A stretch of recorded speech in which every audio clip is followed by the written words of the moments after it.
de uma alegria muito grande estar com vocês aqui nessa noite falando sobre esse tema bastante relevante, né? Na formação de todo profissional de saúde, em algum momento, a gente vai se deparar com algumas situações difíceis. E os cânceres em si, né, as neoplasias, eu acredito que seja uma das coisas mais chocantes, assim, porque a gente conhece alguns prognósticos e durante muito tempo, culturalmente, o câncer foi uma sentença de morte, né? Então, os mais antigos, os nossos avós, eles nem falam a palavra câncer, então é aquela doença ruim, bate na boca. Então, durante muitos anos, ter um câncer era uma sentença de morte. E com o avanço da tecnologia, o avanço da medicina, o avanço dos diagnósticos, a gente consegue hoje falar dos cânceres, das neoplasias, das doenças malignas, com uma tranquilidade um pouco maior do que acontecia alguns anos atrás. Então eu trouxe para vocês aqui, rapidamente, para a gente não tomar muito tempo, porque ainda tem muita atração legal para a gente ver, alguns dados importantes sobre a história do Outubro Rosa. Um movimento que nasceu justamente com o intuito de trazer a prevenção, se não um diagnóstico precoce do diagnóstico do câncer de mama, perdão. Então é importante que a gente sempre pense em alguns momentos dos nossos anos, né? Então agora a gente tem no janeiro, fevereiro, março, abril, cada um deles tem uma temática diferente. E o outubro já foi selecionado há muito tempo atrás como o mês da prevenção do câncer de mama. Nós estamos aqui, na sua grande maioria, o nosso público composto por mulheres, né? E essas mulheres, por sua vez, são estudantes, daqui a pouco vão se formar e vão estar atuando nas áreas. Aqui na frente temos várias professoras. Então, a gente tem muita gente que tem a capacidade de instruir. Então, quando o Hugo me chamou, a minha intenção aqui não é trazer para você um slide técnico falando sobre diagnóstico, tratamento, não. A minha intenção é chamar a tua atenção para o papel que você, como agente promotor de saúde, tem na sociedade, especialmente aqui no nosso Guarujá, né? Então a gente tem que sair um pouco daquela bolha em que eu sou o enfermeiro, eu sou o técnico, eu sou agente promotor de saúde, aquele que promove saúde. E quando a gente fala em promover saúde, nós precisamos ter uma coisa primordial que é a informação. Então, para que você consiga auxiliar o outro, é preciso que você tenha informação para auxiliar o outro. E é o que nós fazemos nas escolas, sejam elas técnicas de nível técnico, de nível de graduação ou de pós-graduação. E nós acreditamos, a gente falei bastante com o Hugo, na inserção de todos os alunos em cursos técnicos, em cursos de graduação, em cursos de pós-graduação, para que essa informação seja elevada a níveis em que você esteja em pesquisa, que você consiga auxiliar mais e mais pessoas a partir da informação. O câncer de mama, então, como a gente já estudou com patologia, quem está com patologia agora na farmácia? Quem? Quem está com patologia? Ninguém está com patologia? Professor de patologia? Não tem nenhum professor de patologia aqui? Aí, ó, pronto, achou 2, pronto. Então a gente estuda na aula de patologia que as transformações das células do nosso corpo, elas podem ter 2 caminhos. Ou elas vão para um lado benigno ou um lado maligno. Então essa metaplasia celular, ela faz com que, em alguns casos, por informações genéticas, por comportamentos extrínsecos, elas se transformem em malformações ou formações malignas. E aí a gente tem a presença do câncer, né? Passada essa parte rapidinha de patologia, que eu particularmente gosto bastante, é importante que a gente pense como isso vai progredir. E a partir daí, eu tenho um motivo número 1 para a indicação de mamografia, de ultrassonografia, de autoexames e assim sucessivamente. Tudo bem? Então, para o Ministério da Saúde, nós temos 2 informações importantes. A primeira é a Sociedade Brasileira de Mastologia, e o que nós seguimos, na grande maioria das vezes, concursos públicos, provas e afins, nós seguimos, então, as instruções do Ministério da Saúde. E para o Ministério da Saúde, a mamografia de rastreio, ela deve acontecer a partir dos 50 anos até os 69 anos de idade. Só que a gente tem que prestar atenção que nós temos alguns casos que essa mamografia, ela deve ser precoce, e outros casos em que essa mamografia ela deve ser estendida. Mas, para a população geral, quando a gente olha uma população geral, a gente precisa indicar a mamografia dos 50 até os 69 anos de idade. Então tá aí a primeira informação que que todos nós aqui precisamos ter e repassar essa informação. Então, uma pergunta que não precisa responder. Quantas de vocês conhecem alguém, mãe, tio não, né? Tio também pode fazer, porque homem também pode ter câncer de mama. Mas em geral, mulheres que tenham entre 50 e 69 anos de idade, que você não tem informação que ela tenha realizado mamografia? Então, para e pensa. Sua mãe, ela tem entre 50 e 69 anos? Sua avó? Então, é bastante importante que você, como eu disse anteriormente, como agente promotor de saúde, tenha essa informação para que você auxilie a outra, ou o outro, se for o caso, a iniciar o seu rastreio precocemente. Tudo bem? Então, pelo Ministério da Saúde, toda mulher deve realizar uma mamografia a cada 2 anos a partir dos 50 anos de idade. Se você... Tá tudo bem? Se você tem algum fator de risco, por exemplo, uma mãe que tenha tido câncer de mama, se você já teve câncer, então se você tem alguns fatores de risco, tabagista, por exemplo, então se você tem algum fator de risco, você precisa fazer esse rastreio antes dos 50 anos de idade. Tudo bem? Então, o primeiro ponto, de novo, como agente promotor de saúde indique a mamografia para a população de risco. Tudo bem? Tranquilo? E aí algumas pessoas me perguntam sempre, e a ultrassonografia? Quando indicar a ultrassonografia? Quando só fazer a mamografia? É bem simples. Nas mamas maiores, mais densas, com maior adiposidade. Então, quando a mamografia dá inconclusivo, tem algum cisto, algum nódulo que fique inconclusivo, é indicada a complementação com a ultrassonografia. Então, quando você for ao seu médico e ele pedir só mamografia, fica tranquilo, faça a mamografia. Caso ela venha sem alterações, tudo bem, daqui 2 anos, e se ela vier com alguma alteração inconclusiva, aí nós temos a indicação para falar sobre a ultrassonografia. Beleza? Outro ponto importante, além da própria mamografia, é o autoexame das mamas, né? Então, para aí e pensa, quando foi a última vez que você, mulher, fez o autoexame? Então a gente se preocupa com a estética, a gente se preocupa com os olhos, a gente se preocupa com o corpo, a gente se preocupa com o cabelo não, né? Mas tudo bem. Mas você se preocupa com o cabelo, você se preocupa com a roupa que vai vestir, e o que vai ficar com você durante toda a sua vida, às vezes vai deixando pro ladinho, né? Então, durante o banho, durante aquele momento em que você está passando um creme pelo seu corpo, durante o seu momento íntimo, durante o momento em que você tem para você, o autoexame ele deve ser realizado. Certo? E o autoexame ele é muito tranquilo, porque é como se você fosse... Você já viu algum tecladista? Tinha um jovem tocando lá embaixo piano, eu sou apaixonado, então ele dedilhava as teclas do piano. Então o movimento do autoexame de mamas, ele deve ser feito dessa forma. Então você faz movimentos circulares ao redor de toda a mama, movimentos circulares ao redor dos mamilos, movimento circular na região maxilar, que é bastante importante. Então o autoexame é extremamente fácil. Detectou alguma alteração? Uma bolinha, um cisto que você chame de cisto, aí você deve automaticamente procurar ajuda médica. Porque às vezes pode ser um cisto, pode ser uma glândula mamária. As mulheres que têm mamas mais densas e maiores, elas têm a tendência de ter glândulas mamárias muito mais acentuadas. As mulheres em idade fértil, porque elas estão prontas para ter um bebê, então tem glândulas mamárias, glândulas lactíferas muito mais acentuadas, então você pode palpar, e às vezes você fica desesperado e acha que é um nódulo, alguma coisa, e não. Uma coisa super simples, apenas um nódulo cístico ou alguma glândula mamária. Então respira fundo e segue em frente. Tá? Mais importante do que isso é você se conhecer. Então as mulheres precisam se conhecer. Quando a gente fala se conhecer, é em todos os sentidos.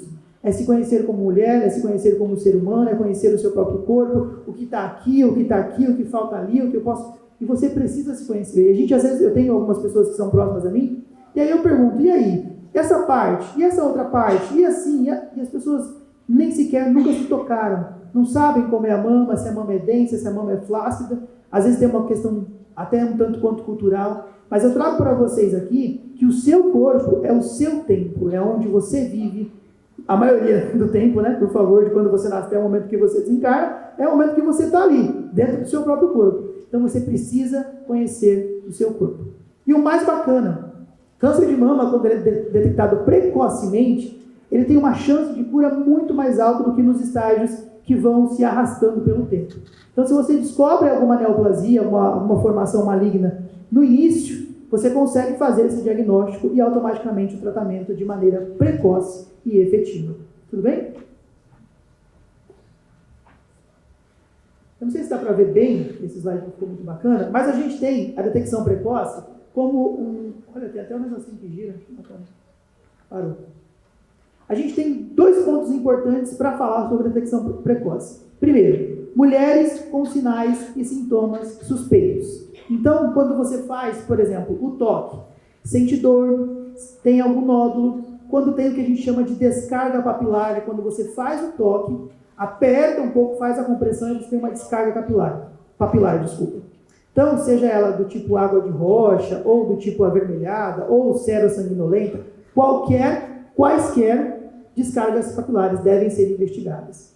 Então, quando você tem também uma mãe, uma tia, algum parente de primeiro grau que tenha tido uma neoplasia de mama, é importante que você faça a detecção precoce e esse grupo de mulheres entra, então, como mulheres com sinais e sintomas suspeitos.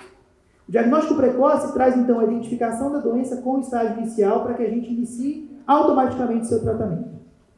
Nas mulheres assintomáticas, ou seja, nas mulheres em que eu não tenho nenhum sinal ou sintoma, a gente faz, então, apenas o rastreamento. Então, as mulheres a partir dos 50 anos de idade devem fazer uma mamografia a cada 2 anos.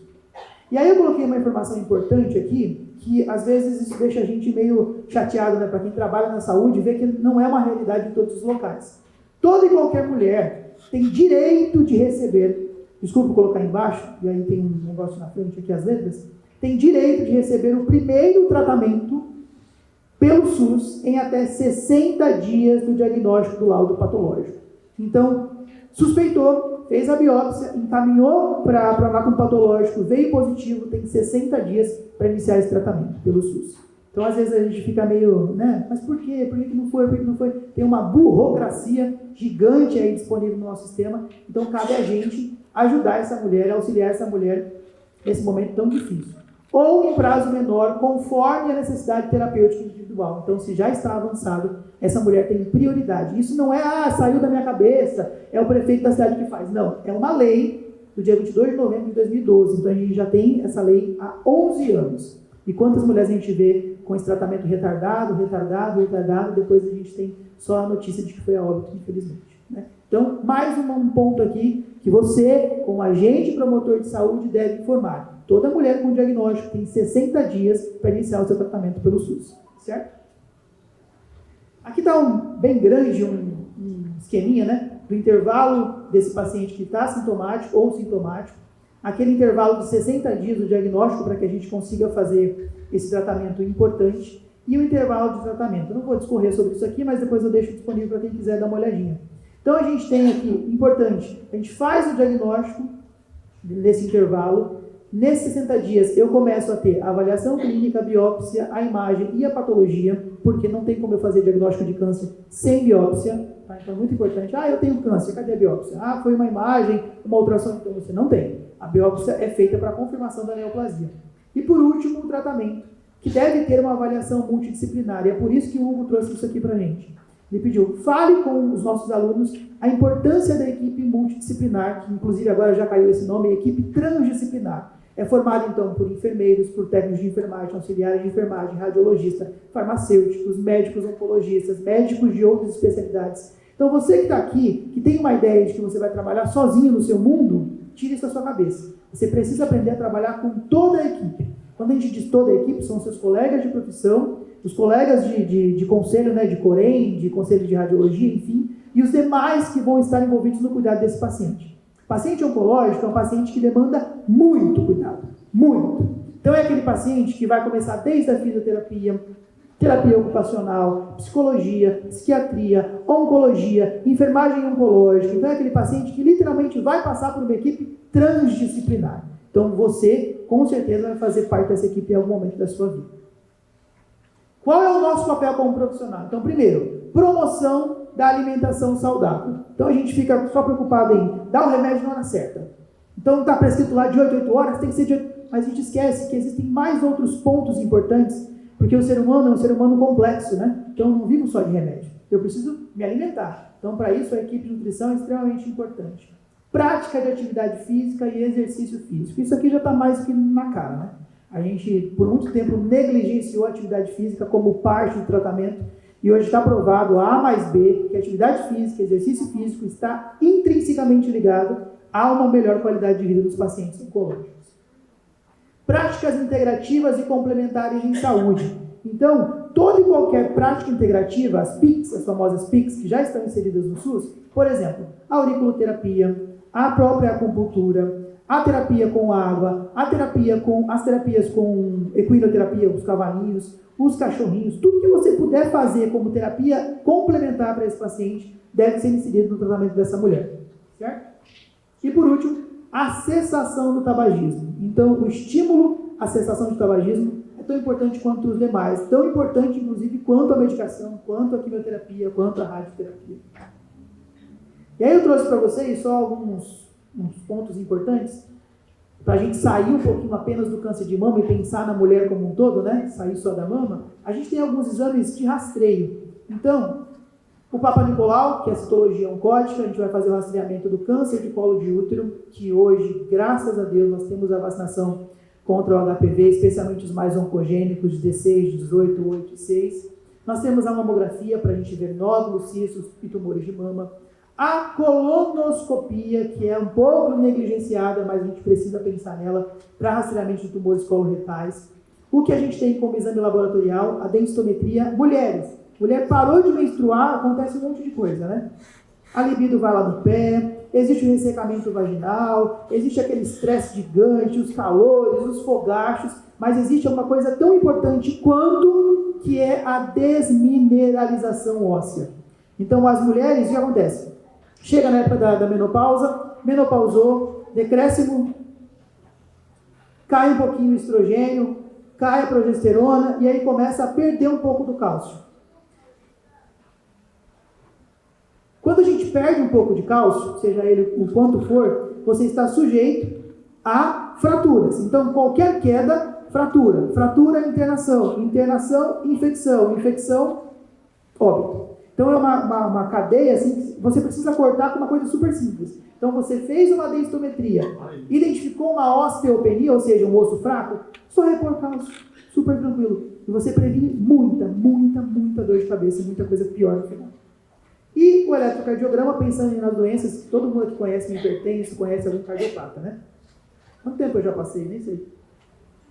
De 20 a 30 anos, preciso fazer citologia oncótica, mamografia, não tem necessidade de fazer aos 30 anos, a não ser que você seja população de risco. Colonoscopia não precisa, exame de laboratorial só check-up, densitometria não precisa, eletrocardiograma também não precisa, só se tiver fator de risco. É difícil ir atrás, hein? Ô, Glória. De 31 a 45 anos, aí o negócio fica mais difícil, né? Então, a mulher precisa fazer, sim, a citologia oncótica, a mamografia a partir dos 40 anos, se for pela Sociedade Brasileira de Mastologia. E a colonoscopia a partir dos 45 anos, porque a incidência de câncer coloretal é muito maior a partir dessa idade. Densitometria óssea não, a não ser que tenha menopausa precoce, e o eletrocardiograma uma vez por período. Está acabando já. Eu acho que travou o botãozinho aqui. Se alguém tiver no projetor e puder passar, eu agradeço. Obrigado. Mais de 46 anos. Aí, Papa Nicolau, osteologia oncótica anualmente, mamografia anualmente, colonoscopia a cada 5 anos, depois dos 45.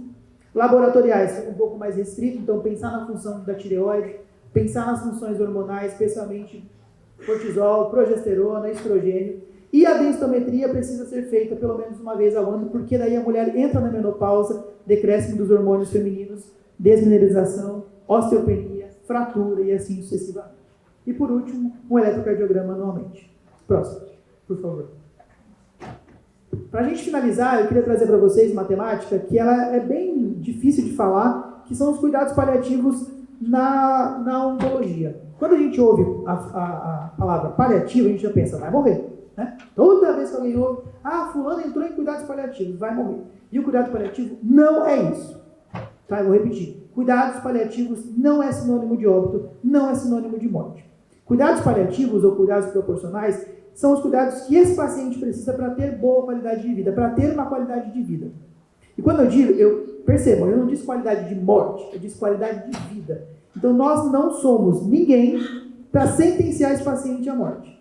Tudo bem? Então nós, como agentes promotores de saúde, devemos promover saúde. Não importa quando e não importa quais são as condições desse paciente. Mas esse paciente é o famoso paciente terminal, está na UTI, tá. E qual é o problema? Continua sendo uma vida tão importante quanto todas as outras vidas, que precisa sim de cuidados proporcionais, que precisa sim de cuidados paliativos. Tá? tá? Eu vou contar rapidinho.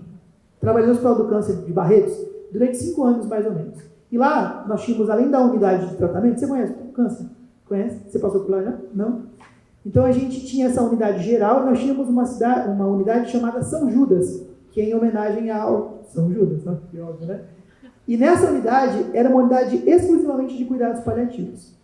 E eu fiquei lá por uma semana, durante o tempo de integração, cara, e eu me apaixonei. Porque o que eu vi lá ficou marcado na minha vida para sempre. Lá, se o nosso paciente terminal ou o paciente paliativo tem desejo de tomar um sorvete de, sei lá, cupuaçu, eles dão um jeito de comprar um sorvete de cupuaçu. É um tratamento.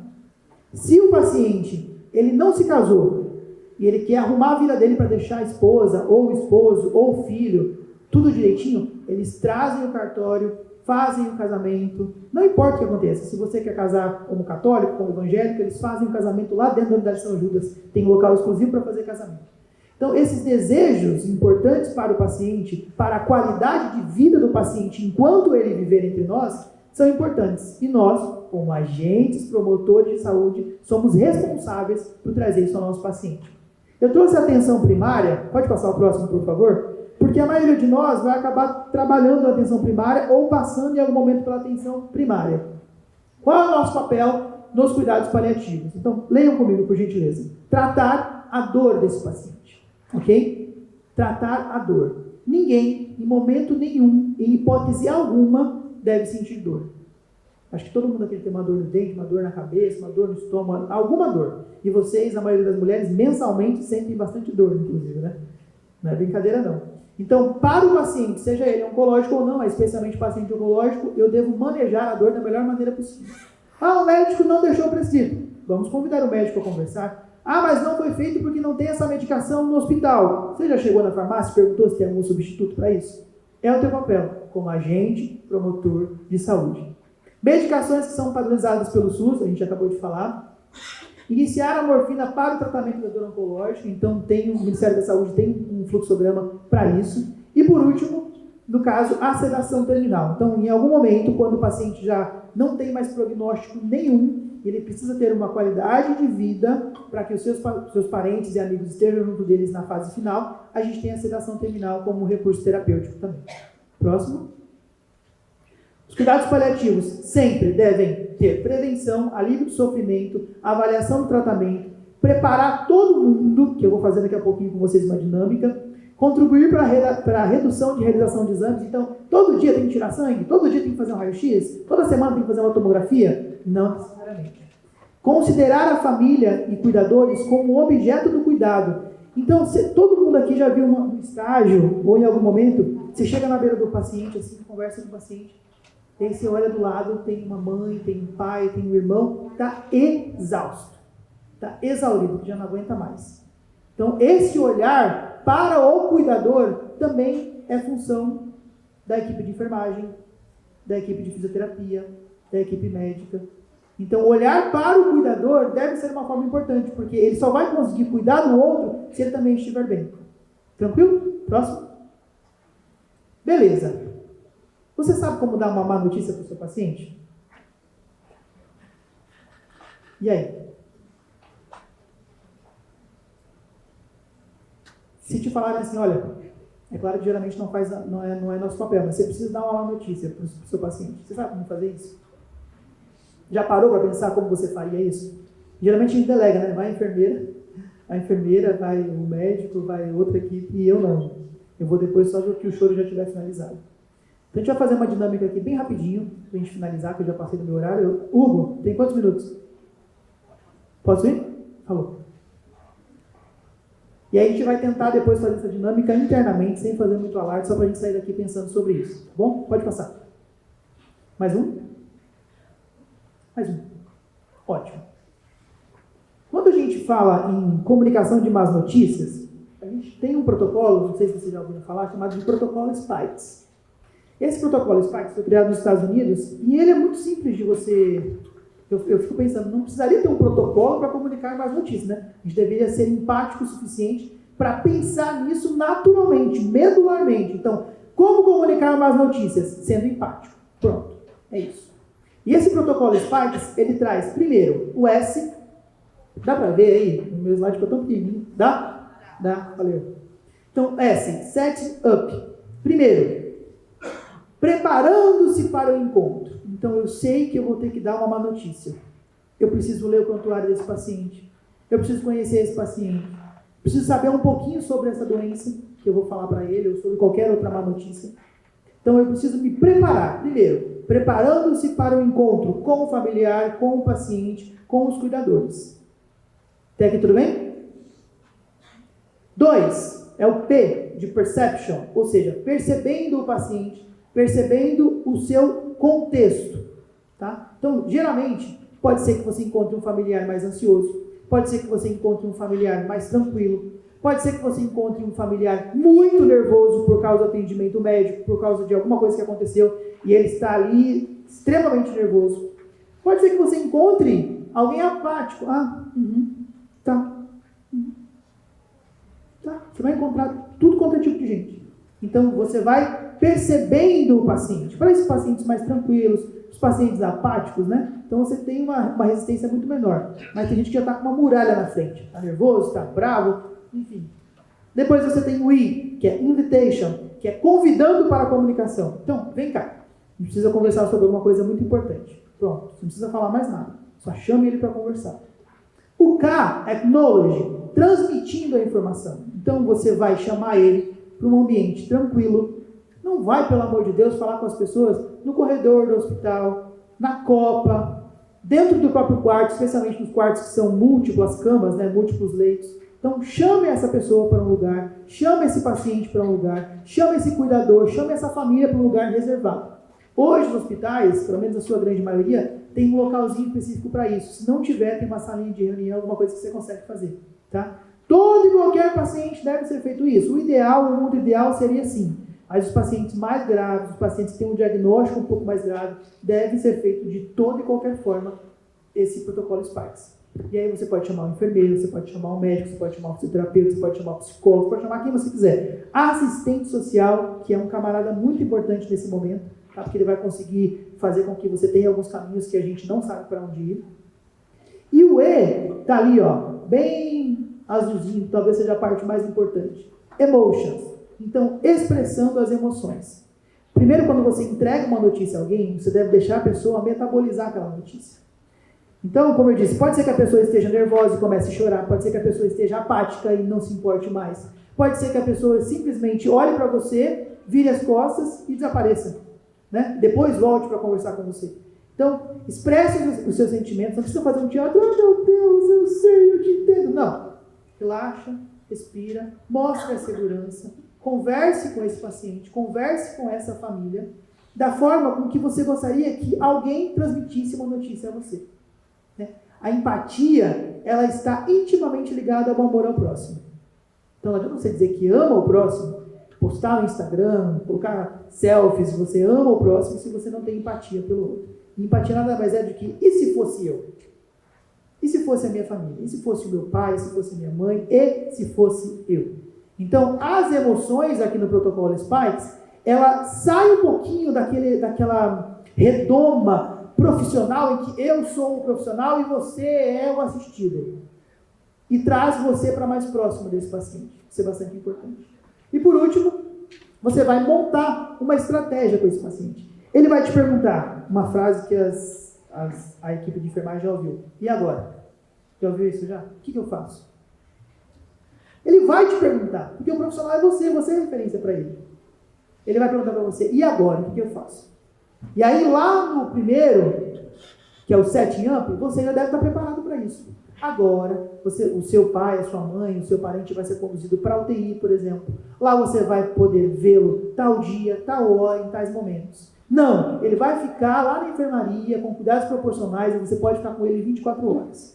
Né? Tá, e daí? Se acontecer alguma coisa, alguém vai ligar para o senhor e para a senhora, o assistente social vai fazer contato com você, o psicólogo vai passar para te ver. Então, trazer isso acolhe aquele que está passando por aquele momento difícil. Tudo bem? Então, o protocolo Spikes, pode passar o próximo, por favor. Protocolo Spikes, pode passar o outro, que essa aqui é só a explicação. Vem para a gente pensar um pouquinho sobre como eu, como profissional, o futuro profissional, tenho me portado diante de tudo que tem acontecido ao meu redor, não apenas o que é ligado ao câncer de mama ou outros tipos de neoplasias. O protocolo Sparks vem interrogar para você o quanto você está preparado ou está saindo preparado, e eu sei que está saindo bem preparado, porque a nossa escola, a instituição Adélia, preza por essa excelência. Importante que você pense nisso. Não apenas, tão importante quanto, calcular a medicação, saber a via de acesso, ler uma prescrição, um banho correto, uma vestimenta correta, uma postura correta do profissional, mas existem alguns pontos importantes que você vai adquirir com o tempo, mas que você já pode estudar a partir de agora, que é esse momento em que você olha para o outro, não apenas como o outro, mas parte de você. Parte do todo. Parte daquilo que você faz parte.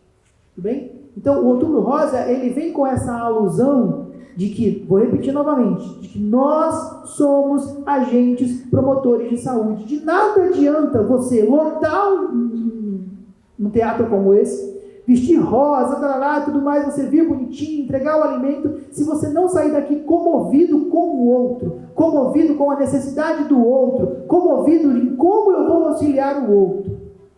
Então, a alusão do Outubro Rosa traz isso, para mim e para você, que nós somos agentes promotores de saúde, podemos e vamos conseguir sim auxiliar toda e qualquer mulher nesse estágio tão importante.